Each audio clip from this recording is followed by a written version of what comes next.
Qadr kechasi shunday bir ulug' kechaki, siz undagi fazil va barokatlarni taxmin ham qila olmaysiz. Shuning uchun ham Alloh: "Ey Muhammad, siz qadr kechasi nima ekanini qayerdan ham bilardingiz?" dedi.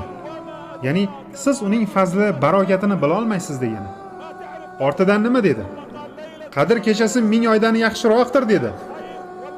O'xshash demadi.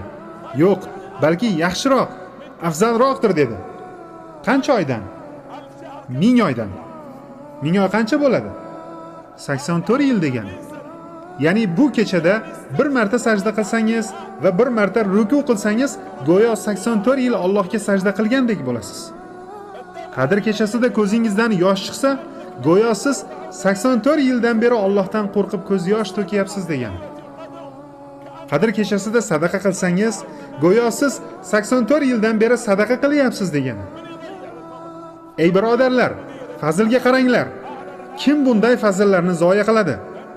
Agar sizga hozir ishxonadan boshlig'ingiz qo'ng'iroq qilib, mamlakatimiz hisobidan kechasi bilan tonggacha ishda bo'lganlarga 84 yillik maosh beriladi desa, kim bormaydi?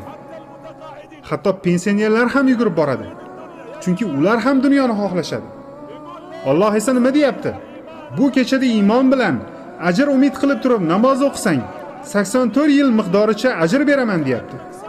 Go'yo siz o'sha yillarda tinmay namoz o'qigan, tinmay roza tutgan va jamiki ezguliklarni qilgan bo'lasiz.